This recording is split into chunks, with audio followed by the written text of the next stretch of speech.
that can put out. All right, there you go, everybody. Round number 5 is on the way in the hands of Cedric and Paul in the booth with the call. Take it away. Thank you very much, Maria, from our wonderful news desk. Cedric Phillips, Paul Cheon here. We're diving into Modern, Paul. The limited stuff, it's gone. Yeah, I know you're very excited for this. I might be happy about that. Tough to say. We're excited to talk to you here over the course of round number 5. Going to bring you as much magic as we can. We are going to kick things off with 4-color control. That is based around Omnath and those elementals that are generally free against an oldie but a goodie in Burn. Yeah. Which, some minor changes to Burn, but generally the same deck we've seen since the last time we were here, honestly, back in 2019. It's got like 2 new cards, something like that. Yeah. So, I mean, it might be positioned well. It depends on how everything goes, but I mean, it's got a very, very, linear strategy. It's just looking to do one thing: play some 1-drops, get you low, finish you off with those burn spells. Correct, and Jiantao does have a pretty good matchup here. Greg making some changes to the 4-color Omnath strategy. That's why we've characterized it as control. Not playing 4 copies of Omnath, only 3, playing a little bit more counter magic, which is a very Greg Orange thing to do. And we prepare ourselves here for game number 1 to see if Greg can maybe steal one here, because there is a way to shortcut this matchup pretty cleanly, Paul, which is, do you have Omnath or not? Yeah. If you do, things are going to be okay. If you don't, it's very hard to win. Yeah, it is the most important card in this matchup, as it allows Greg Orange to gain life. And anytime you do, that basically just negates a card, or almost a card and a half, in whatever in the deck that Jiantao is trying to play. Now, Jiantao does have several answers to the life gain effects, right? Yes. We're looking at 4 copies of Skullcrack, Roiling Vortex, right? If you keep up a mana, you can prevent the life gain. So I think, if I were to choose a side in this matchup, I'm liking Jiantao's side. That's the side I would want to be on here as well. And now when you take into account that Greg has started with a hand of 5 cards to Jiantao's 7, I'd even more so want to be on the Boros Born side of things. Excuse me. So we're going to head over to Mo's second turn of the game, kick things off with a Arid Mesa for a basic mountain into a Monastery Swift Spear. 19 are the life totals here. Looks like Mo might go a little bit lower after sacrificing this Sacred Foundry. But this is an ideal start with a 1-drop creature, only playing 8 of those and has 1 of them. Don't want to draw too many of those. And then a Roiling Vortex to kind of starting a little bit of progressive damage over the course of the game. Yeah, absolutely. And of course, wanting to run that out to trigger the prowess here on the Monastery Swift Spear, trying to squeeze in every single point of damage if possible. Now, Greg Orange does have a counterspell here for the Vortex. Might be interested in firing this off. And this is the kind of card that is worth countering, but I will note here, as this Roiling Vortex is placed onto the stack here by Mo, Greg does have to think about, okay, if I'm going to counter this, what land am I going to search for here with this Misty Rainforest? We are talking about a deck that does want to play a 4-color spell, after all. So if there is something like a basic island under consideration here, there are some ramifications to searching for that. Yeah, absolutely. What Greg really wants to find is a Zagoth Triome here off the fetch, because if you do, all of a sudden you've unlocked all 5 land types, then your Leyline Bindings cost 1 mana, right? So, and I believe that is the only way for Greg to get the black source and the green source. Yep. So yeah, it's tough here. You can choose to just let it resolve and then just cast the binding if you want, maybe, and then you still have access to that counterspell on the following turn. Now Greg is going to let that Roiling Vortex resolve. Going to search with the Misty Rainforest. There is a Zagoth Triome now. So all 5 colors of mana have been satisfied to turn on this Leyline Binding at the cost of a single white mana. I guess it is an interesting question here of what Greg will target with the binding. Right. Creatures, well, Greg's not allowed removal for that, but he's going to use the binding here on the Swift Spear and says, I'll figure out some sort of way to deal with the Vortex a little bit later. We'll worry about that at a later time, because now there is no creature on the battlefield. You still have Counterspell up for Jiantao's next play. So Greg's just going to play Sacred Foundry tapped. We'll head back over to Mo. Going to take 1 from the Roiling Vortex in the upkeep with Jiantao. So now you see a hand here with a couple copies of Sunbaked Canyon. An Inspiring Vantage was the draw step for the turn. Rift Bolt, Roiling Vortex, and a Lightning Bolt. Is Jiantao going to run out Vortex number 2? Okay. Got to counter this one. Yeah, I think countering that one is a pretty good idea. And what you're going to see here is no suspension of the Rift Bolt. Rift Bolt alongside a Roiling Vortex on suspend is a little awkward. Yeah. Not the end of the world, but the Rift Bolt will trigger the Roiling Vortex, excuse me. So it'll be running 6. Going to get back in Misty Rainforest and just play that and pass the turn back. Will Orange. Yeah, great way to kind of unmulligan there, yeah. Right? Because now all of a sudden Greg is not going to be short on land drops here. You can see Greg's hand right now. There's another Ren in 6 and then a 1 ring. And the 1 ring does draw a little, just draw some cards, of course, but at a cost against Burn. Yeah, absolutely. And not really at its best in this match. No. Jiantao's deck is not really looking to run you over with creatures, so that effect of getting protection until end of turn doesn't really matter because Jiantao can just hold on to his burn spells and then kill you on your upkeep.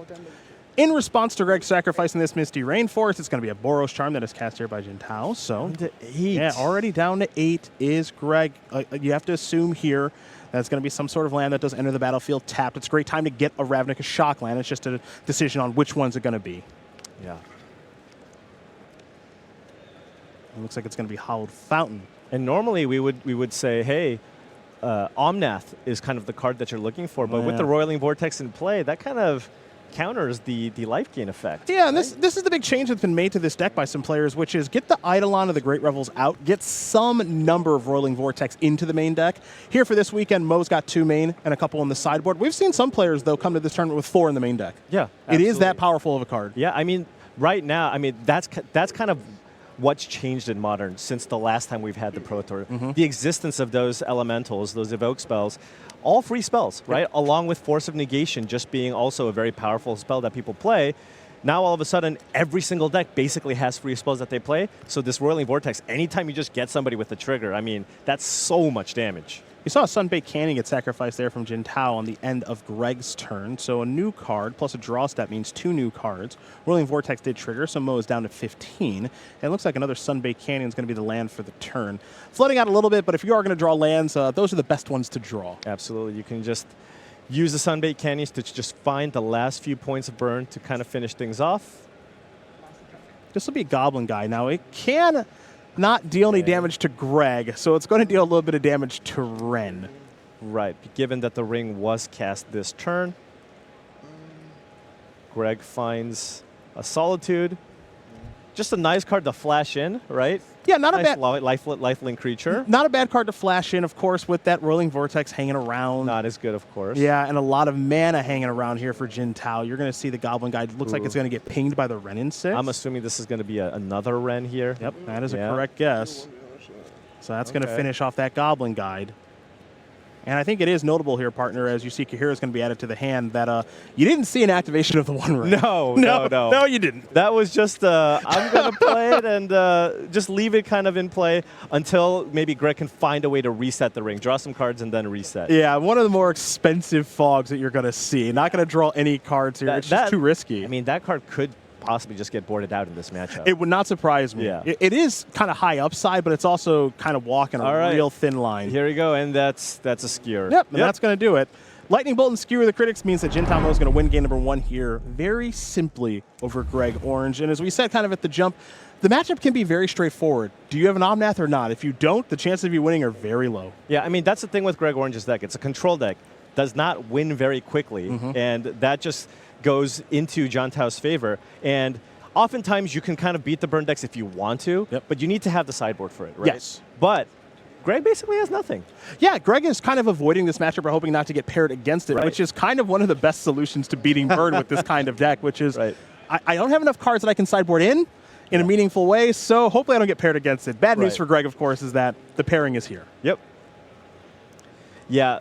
I mean, you know, that's a fine strategy, honestly, in a modern format where it's so diverse. You go, hey, look, burn might not be a good matchup, but what? It's going to be like 10% of the field tops? Yeah, ideally less. But yeah, I'm with you. Less? I'm with you, yeah. 10% tops in a weird way. Right. So then, you know, it's 10 rounds of Modern. You might play against it once. Yeah. And, you know, I will say this. You can win.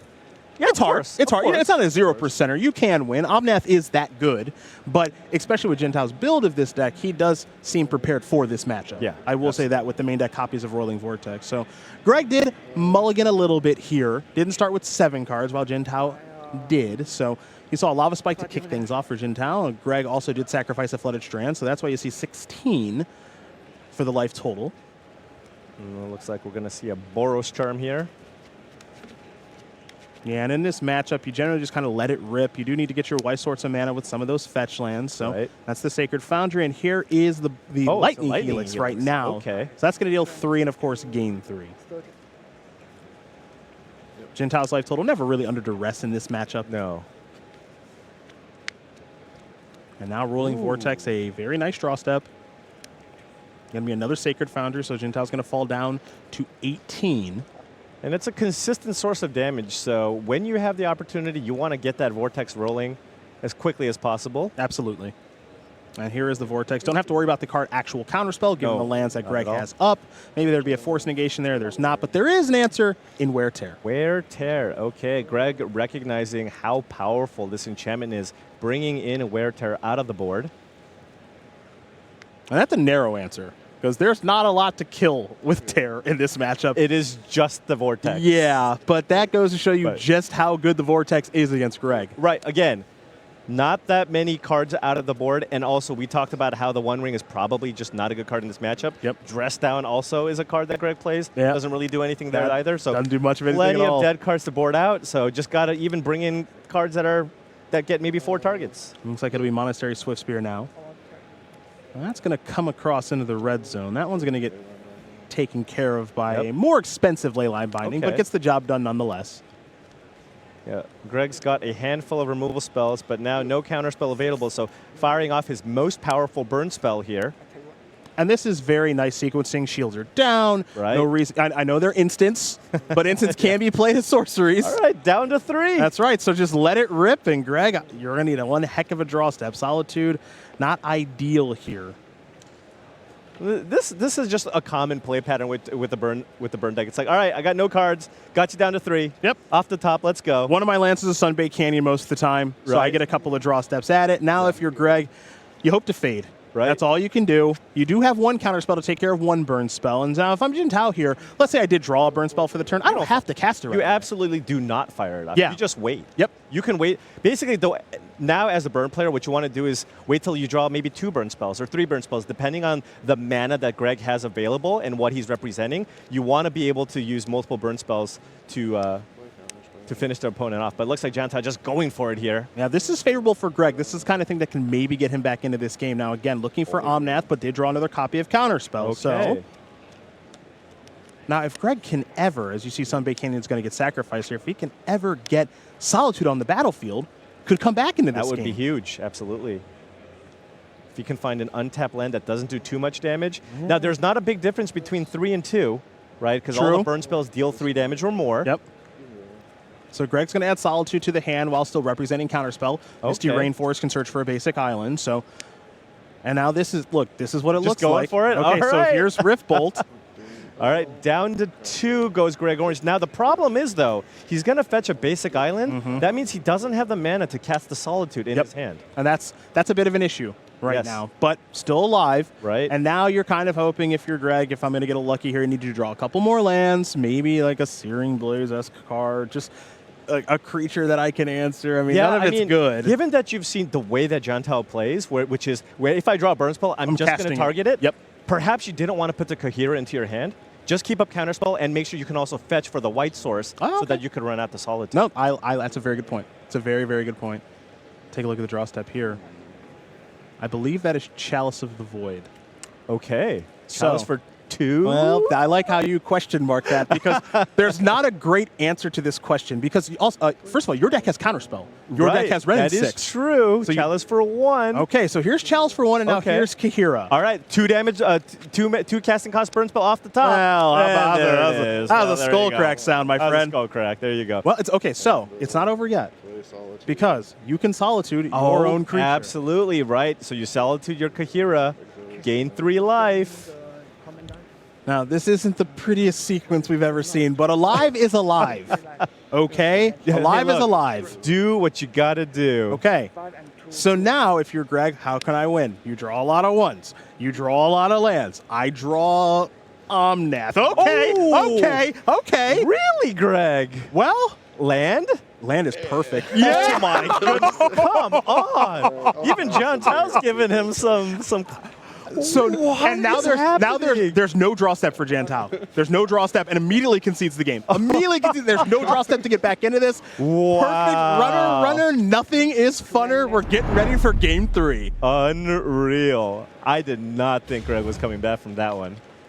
And now we take a look at the players' opening hands this time around. Now this time Greg is keeping 7. If I'm Jiantao, I'm a little scared about that. Yeah? Because there's been mulligans so far, which makes sense. You're looking for particular cards in the matchup, and Greg is keeping 7 cards. So you have to imagine his hand's pretty good. And Jiantao is starting with a Lava Spike. Generally, you want to start with the 1-mana haste. Love to start with a creature. Yeah. Especially on the play. Right. Love to start with a creature. But this is good. I mean, you're on the play, and you got the Vortex here. Okay, Vortex, on turn very, 2. very good. Greg doesn't look thrilled about this, but he does have Force Negation. Yeah, it might have to fire it off. Doesn't feel good, though, of course, because that's going to put you down a card here. Okay. All right, but very important here. So Force Negation exiling Teferi is going to take care of the Vortex, which means that your cards that do gain life, your Solitude, your Omnaths of the World, they're still alive. Right. Now it has a counterspell up. And this one's not looking too bad just yet here. Okay, so Paul, we're playing a little fun mini game here too. So you see Jiantao's hand here on the top left. A Rift Bolt, a Skullcrack, those are always going to stay in. Smash the Smithereens is kind of the mini game. Right. Because it kills Chalice. Is that it? But nothing else. I mean, you can target the One Ring. If it's still that's true, right? That's true. You if it's still in the deck, if it is still in the deck, I don't think it is. Yeah, but that's the mini game that you play here. Is the One Ring in the deck? Is my opponent boarding in Chalices? And we saw in Game 2 the Chalices in. Right. Is it in for Game 3? Don't really know. And how good is it even if it is? Right. We're gonna find out if that Smash the Smithereens should maybe be a different card over the course of this game as the Skullcrack does resolve, as does a Rift Bolt. All right, Greg down to 11 here. And pretty straightforward game plan here. Yeah, just let it rip. Just suspend and pass. Yep. So another Rift Bolt on suspend, Skullcrack, and Smash the Smithereens. Last couple of cards in hand. Greg does have a counterspell in hand. Big question here for him is when does he actually want to cast that card? Yeah. He does also have a copy of Solitude in. Does have the Solitude. Really wants to flash that in. Start getting in with the 3/2 lifelinker. I'm just going to pass the turn back. So 1 turn away from actually hard casting Solitude. Doesn't look like Greg wants to put Kahira in hand on this turn. Wants to still leave up counterspell. All right. And is this the time you want to counter something? Or do you hold it? Oh, Greg being patient here. Okay. It's like, I'll wait. What about the Rift Bolt? 5? 5 is rough because now after you fetch, you go down to 4. That puts you down to Boros Charm range. And also, if your plan, and I think Greg knows this, of course, because he plays the control decks way more than you and I do. But if your plan is to cast Solitude next turn, and it almost has to be, that means you need to spend your mana this turn. Right? So, Monastery of Swiftspear, which a creature's not that scary, and it's only 1 point of damage. And it's a free target for the Solitude. Absolutely. Right? So now Greg is going to sacrifice this fetch land. Seems like a Trio might be ideal here, but actually maybe a second white source is more important. Yep. So it's going to be a Temple Garden that's going to the battlefield tap. Greg sits at 6, and this is the fear of Smash the Smithereens in a matchup like this. Right. Because all of your cards are redundant, right? They all deal 3. Because if that was a 3 damage burn spell, all of a sudden you're just 1 card away. You're 1 card away. But now you're 1 card away from winning, in quotes, if Greg plays an artifact, which he does not have much of a reason to do. Okay, so this is going to be a pretty easy Solitude here. And then Greg's going to turn this around. Yeah, and then he starts attacking. He starts attacking. Now, I think Jiantao is basically just dead. Yeah, and so Solitude's going to come down here. It's going to take care of that Monastery Swiftspear. Yeah. And you're not like you're going to take the damage first or get kind of tricky with it. Unless he kept Searing Blaze or something. And you see the hand here for Jiantao. It's going to slip away. This is Smash Smithereens and Inspiring Vantage. Right. Every time you hit, that's just 1 extra card, basically. Yep. And Burn cannot recover from stuff like this. We saw just how quickly the concession was to Omnath plus a landfall trigger. This is similar. This is basically the same thing if Jiantao can't find a way to kill the Solitude. Yeah. So there's an attack for 3. Greg is going to go from 6 to 9, which is fantastic. Jiantao's going to fall down to 18 to 15. Again, Jiantao's life doesn't really matter. It's just Greg with the elevator going up here that matters. Yeah, the life link, which is really important here. Looks like wants to get that Kahira. And Greg is at the point right now where if he wants to tap out, I don't see a counterspell or anything. He could. Yeah. Ooh, that is a Vortex. Is it too late to this party? Yeah, I mean, because Greg has the Leyline Binding to answer it, I'm going to fire that off here. Very clean and that's answer, game. and that is going to do it. Greg Orange is going to sneak out a win over Burn, 2 games to 1.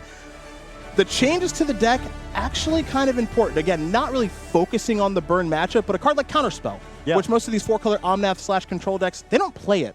And it was actually pretty important there. Yeah, absolutely. And I just want to kind of look back at game 2. I think that was the big one where Jiantao just kind of kept firing burn spells into open mana when Greg was in a position where he just had to keep up mana every single turn. Yeah. I think it might have been better to just wait and draw maybe 2 or 3 where all of a sudden you go end of turn try to burn you, and he goes counterspell. All of a sudden you don't have mana for the extra counter, and that's how you beat them. And also, that's generally how I died to the burn players. Absolutely. So. And at some point, Greg's got to tap out and do something, and then maybe it's clear for takeoff at that point. Right. At the end of the day, Greg Orange does get the job done there, moving on to 5-0 here at Pro Tour, the Lord of the Rings. We got more undefeated players to bring you. Maria and Monty are going to tee up our next match right now. Hey everybody, coming up next we have Tal Hutson on Mono Black Coffers versus Zihao on Golgari Yawgmoth. Mono Black Coffers, a new addition to the modern format. This is the One Ring deck, trying to combo it with Shieldred the Apocalypse and using Karn the Great Creator to great effect with a full sideboard package. This deck is packing a ton of disruption, both in its spells as well as its lands. On the other side, we have Zihao on Golgari Yawgmoth. The creature combo deck is trying to get Yawgmoth Thran Physician on the battlefield and combine it with 2 Undying creatures to draw a massive amount of cards, find a kill condition like Zulaport Cutthroat, and close out the game. Has Chord of Calling to help find his combo pieces. That's Coffers v Yawgmoth coming up after the break.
Welcome, welcome. I wish we were there, but we know we're not doing too bad here. That is Barcelona, everybody. That is where Pro Tour, the Lord of the Rings, is taking place, but we are in here in a beautiful convention center as well. Cedric Phillips, Paul Cheon, getting ready to bring you more action here from round number 5 of the Pro Tour. More modern coming, players undefeated. So we are whittling our way down to who's going to be kind of standing tall at the end of the day, Paul. Yeah, we got a really interesting matchup here. Mono Black Coffers. Didn't think this would have been one of the big players here, sitting here at 4-0. But here we are, Tal Hutson with Mono Black Coffers going against, I think, the more traditional deck going into this. Of the two, yes. Of the two, Golgari Yawgmoth played here by Zihao. Though a little birdie did tell me that you know everything there is to know about this matchup, so I can't wait for you to educate. Yeah, so about that. Mono Black Coffers Pro, right here. I mean, I remember when Coffers was a deck a long time ago, like 20 years ago. We're coming full circle here in Modern. Cabal Coffers has been making the rounds on Magic Online a little bit recently. You see Hutson is up a game with the very innovative deck. Now, speaking of innovation, this Golgari Yawgmoth deck did also make the rounds on Magic Online, and it seems to always do well on those Saturday and Sunday events, doesn't it? Yeah. Someone's in the top 8 with those. Yeah, I mean, the deck is just extremely powerful.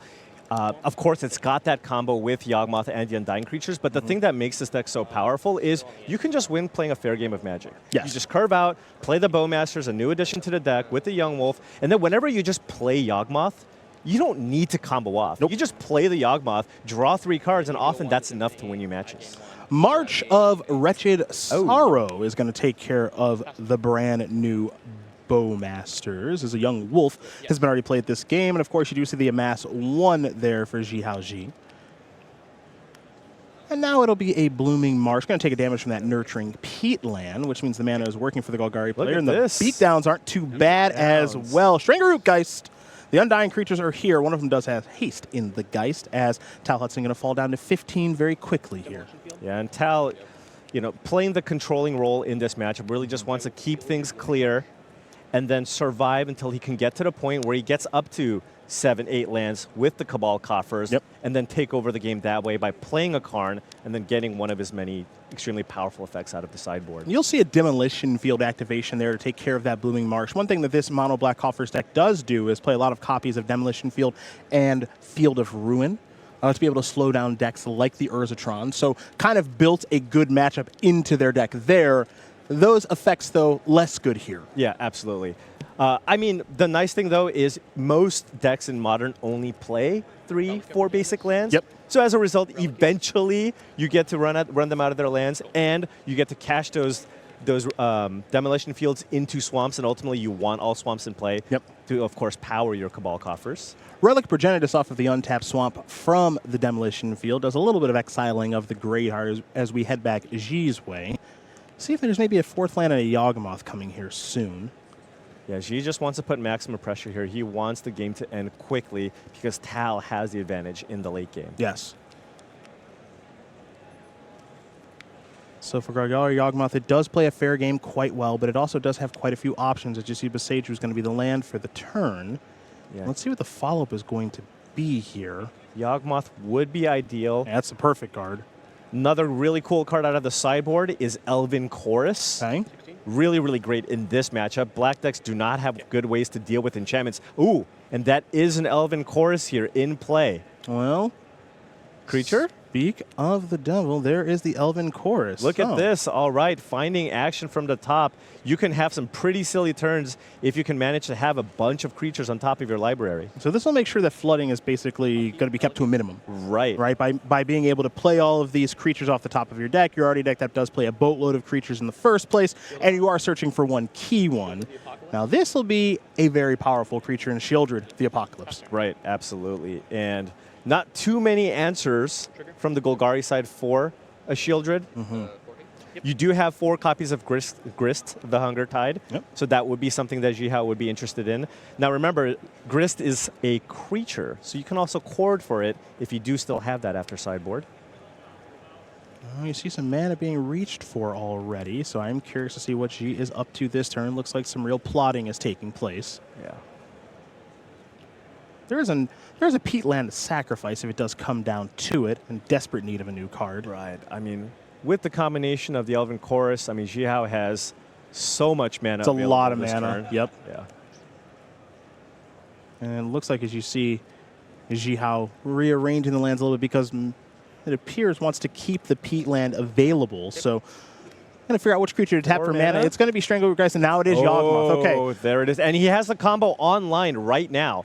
But remember, he is facing a Shieldred in play. Yes. So it is punishing. The combo is here, sort of, insofar as you can do it. Now, it does cost life to activate. Right. But at the same time, there is a Shieldred on the battlefield, too, and you're drawing cards. So each activation here of Yawgmoth is quite pricey. Yeah, you take 3 damage. Yeah. Every time you activate Yawgmoth. Now, you do have the ability to give Yawgmoth some -1/-1 counters, but there is 4 toughness over there, so this is kind of tough. Now, one thing worth noting here with the Elven Chorus, the ability to tap mana, right? The Proliferate works its way into the equation to get that Shieldred off the battlefield a little bit more easily. Absolutely. has access to 6 mana here. Because I don't think he has enough to just try to kill the Shieldred straight up, because he would take 15 damage. Yeah, I think it's just too hard to go through. Right. Now, Twilight Mire, there has been no land played this turn. That's an additional black source of mana. Okay. Oh, okay. I kind of like this attack. Get in some attacks here, too. So the Yawgmoth was just played this turn, correct? That is correct. So that one does not tap for mana. That is it has correct. Sickness. And now these creatures that are attacking, they're not going to tap for mana either. So Tal Hutson's going to fall down to 8. See if there's a follow-up play here for Zihao. No blocks. Down to 8. Land doesn't look, the hand doesn't look particularly good.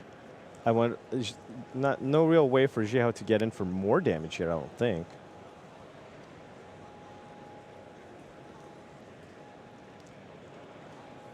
Yeah, Shieldred. Before damage.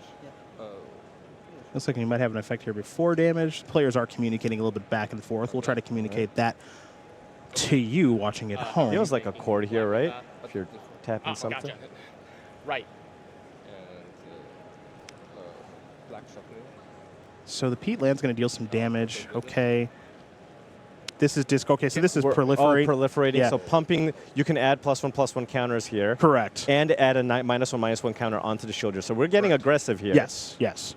It's kind of playing a weird normal game with Yawgmoth and making these creatures larger. So you're seeing Wall of Roots actually tap for black mana, and now Wall of Roots is going to add a green mana with its ability. And now that green mana is going to be filtered into Twilight Mire for 2 black mana, which is going to allow you to discard a card to proliferate again, which so makes Shieldred a little bit worse, and the creature's a little bit better. Okay. So Tal goes down to 3, 4, 5, 3. 6, 7, 8, 9 damage. That's 9 9 damage. damage. So 4. Looks like going to fall down to 4. Okay, so not quite lethal. Wait, how much damage is this? I got Yeah, they're gonna confirm back and forth here exactly how much damage is done. When the dust does settle and the life totals are updated, they will be accurate for you at home. Well, so that's a 1/1 amass token with 3 counters on it? No. It's just It's a 0/0 with 3 it's counters. a 0/0. So Correct. So we're looking at an attack for 9, correct? Yeah. So 13 minus 9 is 4. Yeah, okay. All right. I think we're on the same page there. There we go. And now this Wall of Roots, well, that's good fodder to throw away. Now it's So Shieldred's got 3 counters on it. You can fling 2 creatures, right? And you'll go down to 4. Yep. Okay. So you start with the Young Wolf, Down to 9. toss that. It's going to Yeah. come back because of Undying. It's going to get a +1/+1 counter, not a -1/-1 You'll counter. draw a card. Yep, draw a card. Shieldred. Yep. Okay. Yep. Resolve the Shieldred trigger, so you're going to fall down to 7. Do it one more time so that Tal can't gain life next turn. Yep. Okay. So Zihao has a huge board, down to 4, and Tal needs to find an answer for everything that's in play. You make it sound so easy. But what this does is it kind of goes to show you this deck's ability to play a normal game. Right. Even though Yawgmoth is an incredible card, we're kind of playing normalized Magic because of the Shieldred. But being able to get all this damage through and kill the Shieldred is kind of nuts. Right. Right, all in one turn. Shieldred again. Yeah, it's pretty wild. And then Shieldred dies. Yep. Using every mode of Yawgmoth here. Yep. So nice Zihao also down Shieldred. to See 4. you later. Both players at 4 life now. I'm curious, what's Tal Hutson's best draw? Damnation? Okay. All right. Okay. Now, Damnation would be okay, but That's kind of medium, actually. Because you can put a counter on the Young Wolf. Yeah, that right? can kind of come back. And it'll come back and get you. So that's going to be Wow. a win there for Golgari Yawgmoth. Excuse me. Zihao Ji going to win that game, which sends us to a third one between Ji and Hutson. This time, Hutson going to be on the play. Yawgmoth, a great combo with Cabal Coffers. absolutely. Both players going to keep 7 cards. Blooming Marsh into a Thoughtseize means we'll get a good idea of exactly what Tal Hutson is working with. A Swamp, a Castle Lockvein, a Demolition Field, a Shieldred, a Cabal Coffers. Knight's Whisper. And I believe that is a Knight's Whisper that I'm laughing at because that card's from like 05. Yeah, well, 2 mana draw 2. You got to find a way to smooth out your draws here, so Tal's going for that. I'm not really sure what Zihao has, but probably taking the Knight's Whisper here. I'm hard-pressed to not select Knight's Whisper. I really am. I think that probably is going to be the selection. Shieldred is very good, but that was kind of solved pretty easily. It looks like it will be Shieldred that's going to hit the graveyard, though. Could be anything here. Okay.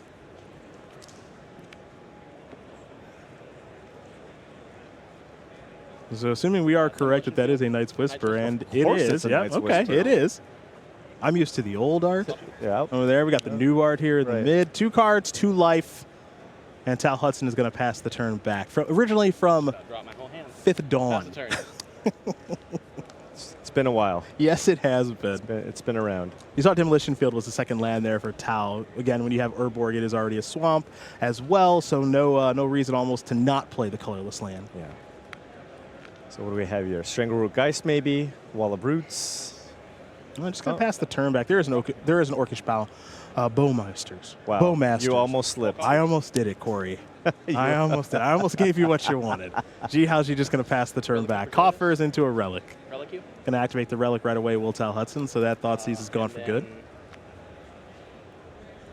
Knight's Whisper? And if one Knight's Oh, Whisper is there it good, is. 2 is better. But the Bowmasters here in response will give us a 3/3 token, and Yep. Tal Hutson's going to take a lot of damage here from the Knight's Whisper. yeah, so from the Knight's Whisper, from 2. the Bowmasters, yep. That's 3, and then 2 more from the 2 triggers. So that's 5. So take 5. And we haven't even talked about the attack step. Right, of course. So Tal down to Bowmasters, 13. Bowmasters looking pretty good here. Yeah, I mean, it is the second most played card in the entire tournament coming in. So only behind the One Ring. It's a card that almost got people to cut Ragavan from their deck. That's serious. Almost. I said almost for a I reason. have seen Rakdos decks without Ragavan. Yeah, it got people to seriously consider cutting that card. That's how good Bowmasters has been in this modern format. It is very impactful, almost a reason by itself to play black in this Right. tournament. A couple of young Okay. wolves, and no land. No land, so he's just kind of on this. I hope these creatures get me there. Now, Yawgmoth is pretty good against sweepers, Very right? good point, yes. If Tal does manage to find something like a Damnation, we'll still have to face 4 damage with the double Young Wolves in play. And it is worth noting as well that though it does look like Zihao might be mana screwed here a little bit as far as lands are concerned, if you're deploying more creatures onto the battlefield, it does still open up the floodgates for Court of Calling. Right. So those might be mana creatures, and we just don't know it yet. Ooh, I guess with the double Relic, if you have the Damnation, how much does this Coffers tap for? 4 mana? We're just flat 4 right now. Yeah, it's just flat 4. Okay. So you'd be able to get one of the Young Wolves as Zihao would exile the Bowmasters if a Damnation were being played. Now you're going to see a Fatal Push just take the care Fatal of that Push. amass token, so that thing's got to go away. All right. Oh, yeah. Okay, so cutting down the damage in half. Well, anytime you see someone move the lands over like that, I don't know if you caught that there from Zihao. I got a feeling a land was the draw for the turn. I have a sneaking suspicion. We'll see. Kind of awkward, though. You don't really want to pop those relics because you're just going to give Zihao another trigger there with the Bowmasters. Yeah, it's a very good point. It's a very good point. Every part of the Bowmaster's Buffalo. Very important. You got to kill it. You Yeah. just got to use a removal spell to get rid of it, but doesn't look like Tal has one here. Looks like 3 damage will come across there first. Okay. So it's 18-6. Yeah. 4 cards in here? Yes.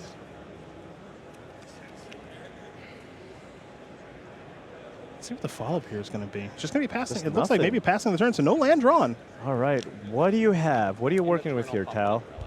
Okay, so there's the relic activation. So there will be a trigger here from the Bowmasters. So long as you remember that trigger. All right, take 1. Yep. And you get to I'll need amass. find some answers. I will Fatal Push. And now Okay. push. Found it after. Yeah, I'm gonna say I have to imagine. I have to imagine, given the sequencing. Otherwise, it's just horrible Yeah, sequencing. given the sequencing, I think the push was found a little later. Now, But Veil, Summer. quite the beating there, folks. Counter your Fatal Push and draw a card. Yes, very, very nice Veil of Summer there for Zihao Ji. Yes. Sorry. Thank you. So these players are going to make sure the life totals are on the up and up. Tal Hutson is down to 5 and is in some serious trouble. Wow. And I'll tell you, partner, what I want to see right now is you got the Coffers, you got the Urborg. You Get some power. You got the combo. You got the combo here. You have access to 5 mana if you draw a land. It's considerably more. Go up to 7, I believe. Yeah. So what can you do with all that mana? The 5th land drop is kind of the flashpoint All where right. something dope should happen. 7 mana here. Tal has access to. Can he deal with Zihao, who's only on 2 lands here? He's been able to do all of this on just 2.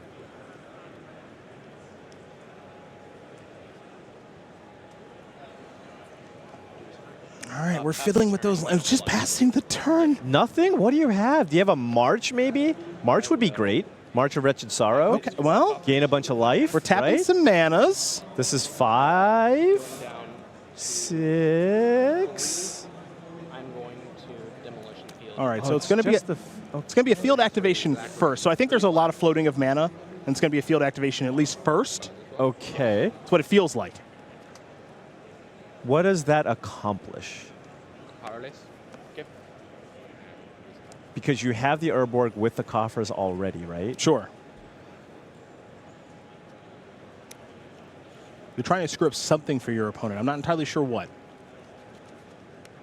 Basic Swamp is going to Right. be the search there for Zihao Ji.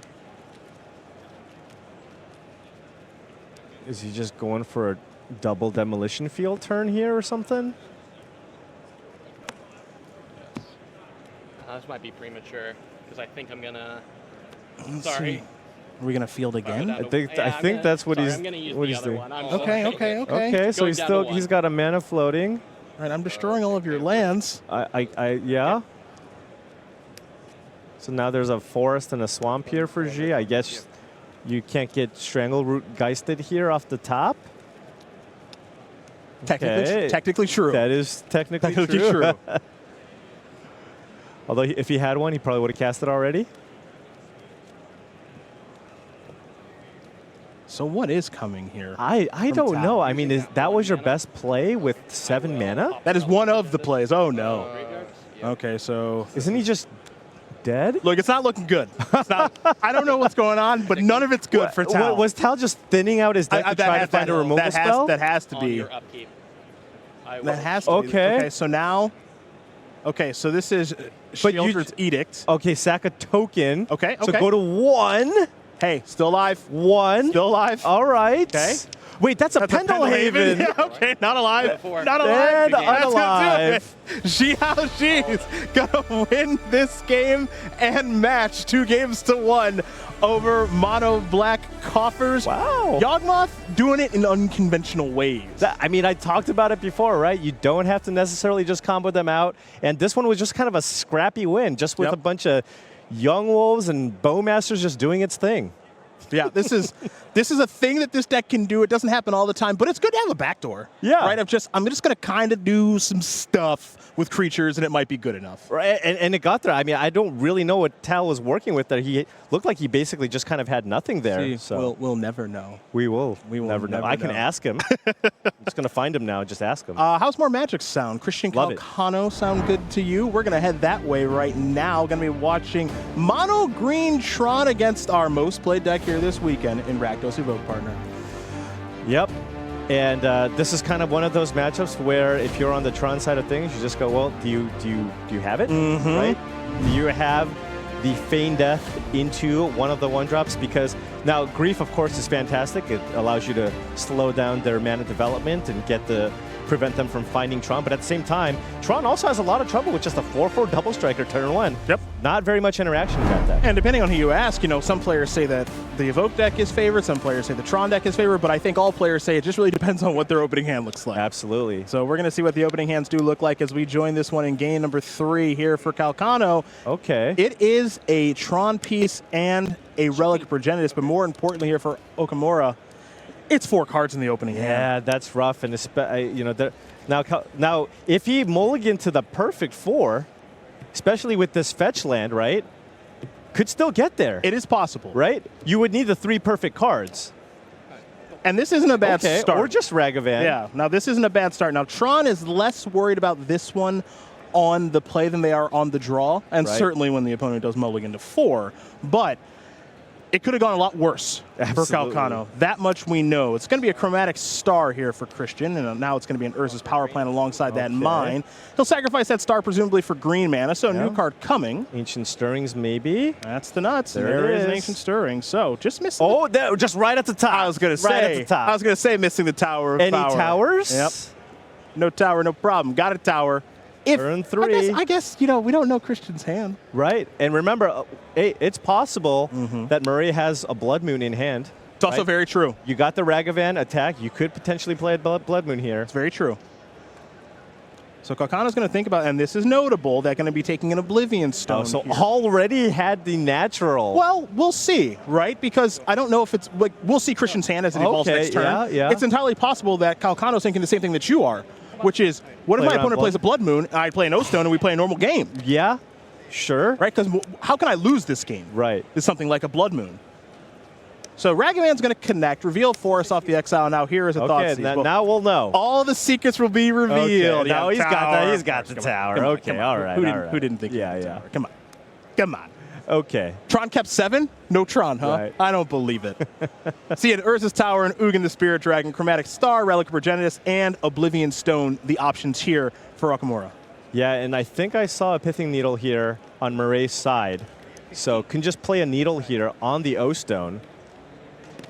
And looks like getting the Ugin out. So Christian does have lots of draws here, right? Because you have lots of ways to cycle. Once you get Tron online, you have a ton of 1-mana artifacts that allow you to just find your heavy hitters. And we know what folks say about Thoughtseize decks. You can't Thoughtseize the top of it. Absolutely. So it's going to be a Blackleaf Cliffs. Nope, already played a Yeah, and good yep, catch by everybody right, involved. Already yep. played a Castle Lockbane for the turn, so can't play a second land. And there is a Pithing Needle, as you mentioned, partner in hand. We get to actually see Ragavan do its thing. This is the matchup where Ragavan is incredible, Is that right? where it's absolute best? Yep, this is the one. You have to dodge the Wrens and you have to dodge the Bowmasters. So here is a Needle, All right. and we'll get confirmation on what this is naming here momentarily. Our assumption is probably Oblivion Stone. It's got to be the O-Stone for Yep. sure. Relic will take care of the Thoughtseize, and we're going to head back over to Calcano, who again does have Urza's Tower in hand. So the Tron is assembled. Just what is he going to get the opportunity to do with it? Now, you still have to like Calcano's side as long Oh, as of Marei course. doesn't find a Blood Moon, Yeah. right? 4 mana. Did he find a Karn off the top? Good draw step. That's above average, I'm Yeah. going to say. That's a good draw step. Above average. Wow. The great creator is here with 5 loyalty to begin. Check. Calcano's going to take Like, a look you at the didn't sideboard. have that when I played the thing, the we Thoughtseize. could roll the tape back to right. make sure. That just makes maybe you forgot. Maybe you just missed it. Yeah. A lot of options in the sideboard here. Any thoughts on what maybe the best card to take is for Calcano? Yeah, it depends on which cards in the sideboard he chose to bring in. Sure. Now, if Calcano has an access to green mana, can certainly maybe bring in Haywire Might to get the Needle off the battlefield. That unlocks the Oblivion Stone in hand. If Calcano, Walking Ballista is an option if you really feel like you want to deal with the Ragavan. Now, of course, if you want to go even bigger, then you want to be looking at cards like Cityscape Leveler. Sure. Looks like Pyrite Spellbomb. That wasn't on my list of things to do today. Okay, well, he does have, I believe, a star. Yep, there's a star effect. there. So you play the star, sack it for red, and boom, you get the Ragavan off the battlefield. That is correct. So Yeah. star costs a single. Now you Right. play the Pirate There Spellbomb. you Red mana go. floating. Take care of that. Right. And that's using all of your mana for the turn with a Karn left over. So Marei needs to find an answer here for this Karn. Can't even use his treasures. So now there's the Okay. Black Leaf, and there's a Lightning Bolt. So we All right. we play on. Now, No still- cards. He's got no cards in hand. Still very favorable for Calcano, but Absolutely. his best card was answered. Right. So we'll see what Christian is able to draw this turn. We are digging here if you're Christian. And now we do have confirmation that Needle is on Oblivion Stone. All right. Calcano knows he's got a pretty significant edge here, just wants to make sure he sequences things perfectly. All right. Going to start by sacrificing the Relic Progenitus. Single colorless mana floating, new card coming. Access to at least 6 mana this turn. Right, okay. So now no mana floating. Relic is going to resolve. Cycle. Yep, Calcano's going to... we'll see if the cycle is going to take place here or not. He's got no cards, so he Yep. can't feign death plus Yes. an evoke creature, so... So Calcano's going to now have 1 colorless mana floating after sacrificing that relic Right. for a new card. So access to at the least now 4 mana 4 for the mana? turn. Yep. 1 floating, still has a tower that can be tapped for mana. And now access to 7 mana. 7 mana. 4 mana. Stone, can't activate it. Sure. And just pass Marei's the got turn to be back. feeling pretty good if that was Christian's turn. I'd be pretty thrilled. I'd be Yeah. pretty thrilled with that. Because you still do have some good draw steps available Right. to you. Now, a fetch land Okay, that's fine because you have a Castle Octavane right. activation. So you have an activation, so you get to draw a card this turn, and hope just Christian never finds anything relevant. It's the worst feeling in the world playing against Tron, but if that's what you got to do, that's what you got to do. Right. Now, well, actually, Christian, I don't know if he sees that Giganta. Probably should have just put that in his hand. Right? Yeah, I mean, there was 3 extra mana available. Right. So it would have been a freebie. Yeah. Marei draws a card with the Castle Lockvein falling down to 13. You see the life totals here, 13 to 18 as we head back Calcano's way. Yeah. All right, we have Ulamog mana. Okay. Okay. We're digging. Yep, play a sphere, sack a sphere, again, probably for green mana. So a mana is floating. Let's make it 4 mana total. Now Gigantha's going to come in. I imagine that mana is still floating, and yeah, we can go 5/5 town now. Right. 3 and a green. Yeah. So now colorless floating after this Gigantha, most likely. 5 and a green. And there is the companion elemental, and now a chromatic star to follow up a power plant and passing the turn back. So right now, again, if you are Marei, you are not doing horrible, all things considered. You have draw steps. I mean, this isn't great. No, but I mean, I guess you could find a Terminate here. This is not horrible. Okay, so it's a Fury. It does not kill the Gigantha, though. Only 4 damage. But could trade. Could trade. You know, if you draw a removal spell for the Gigantha, you could start attacking. Right. Again, O-Stone is locked out because of the Pithing Needle, so you still have outs to get yourself out of a sticky situation. Calcano's going to sacrifice the star. Kind of Murray's now at the point where he's just kind of going, hey, Christian, can you just keep drawing Tron lands now and nothing else? That is the hope. Yeah. Just only Sylvan Scryings and Tron lands. That's all I want you to draw. Calcano has drawn a Sylvan Scrying. That's a Sylvan Scrying. So we'll see what land there is to search for. I know some players are playing Urza's Saga here this weekend as a 1 or 2 of. It's going to be a Boseiju that can take care of the Pithing Needle. The Pithing Needle. Or the castle. Or the castle. Yeah. Yeah. Again, Calcano does have access to green mana from the Chromatic Star. Yeah, curious what he goes for here. Let's see what our follow-up is going to be. It's going to be a sphere this time. Still digging. Yep. And this is part of the, I would say this is part of the appeal of the Tron deck is, you know, you kind of have a deck that's built in to kind of play unfair with the mana engine, but it's very consistent because of the stars and the spheres and the ancient stirrings and the scribes. Yeah, it's just a matter of time before you find one of your win conditions. Yeah. Calcano's gone through a lot of cards, a lot of it being air, but as you mentioned, at some point, you're going to find Ugin or Karn. Yes. It's going to come. So, Calcano will pass the turn back over to Okamura. And looks like Fury is going to rumble on in. There's a block. First strike. And got a trade. Yep, you get your double strike. There's your trade. All right. There's a polluted Delta. Maybe another Fury or something. Down to 12. Or a Grief? No. It's going to be a basic swamp. This game continues to be more interesting than I expected it to be. Right. At some point, Christian, you know, if he just draws one of his Eldrazi, it's just kind of over. Some sort of planeswalker. Karn. Yep. Anything that costs 4 or more mana. We're going to see a Castle Lockman activation. Okay. So Marai's going to fall down to 10. All right. And just pass the turn back. Calcano is now going to sacrifice the sphere. So my assumption here is green and colorless floating. Is it Boseiju time? It is. So the needle is long gone, which means Oblivion Stone is turned on. Yeah. This Castle Lockthwain doing some work here for Marei, though. It is. It is. And of course, with Boseiju, you have the opportunity to search for a basic land type and put it on the battlefield, then shuffle. So, yeah. Typically, these lists play 3 swamps and potentially 1 mountain. Sure. So. Yeah, they play a couple additional swamps because they are weirdly a Blood Moon deck. Yeah. And now Oblivion Stone's going to put a fate counter on itself. Because why not? Yep, we head back Calcano's way now. All right, Calcano. Rippy McPlucky. Rippy 10 mana. Rippy there McPlucky. it is. Christian so lucky. Ulamog going to get the job done. The calculator moving on to 5-0 on his return back to the Pro Tour. I know. Just take a nice little break. 3-0 the draft. Play Tron. Gameplay patterns, you know, not too much different. A lot of the win conditions are different, but just kind of still just doing the same thing. And Calcano now 5-0.